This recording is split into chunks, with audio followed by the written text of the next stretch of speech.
Agora, vamos avaliar o seguinte. S antes de cada uma das vogais. Só que agora o S assume o som de Z. Zá, zi, zi, zu, zu. Eu havia advertido quanto a isso, porque a gente aprende sempre sa, se, si, so, su, mas em determinadas situações o S varia, assume o som de Z. Zá, zi, zi, zu, zu. E quando isso acontece?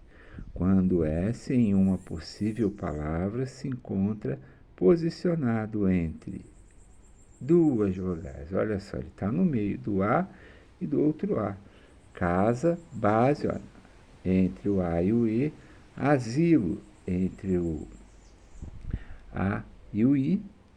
Liso, entre o I e o O. Casulo, entre o A e o U.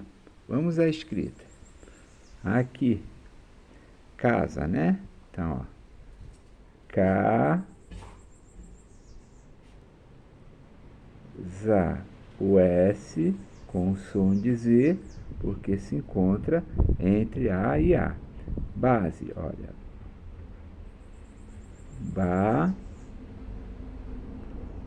Z, o S com o som de Z, porque se encontra entre o A e o E. Asilo, A, zi, lo, o S entre o A e o I, som de Z. Liso, li, zo, S entre o I, pingo no I, não pode esquecer, e o O. E por fim, ca, zu, lo, S entre o A e o U. Portanto, em uma possível palavra, quando isso for observado, não é o som de sa, se, si, so, su, e sim za, zi, zi, zu, zu. Ok?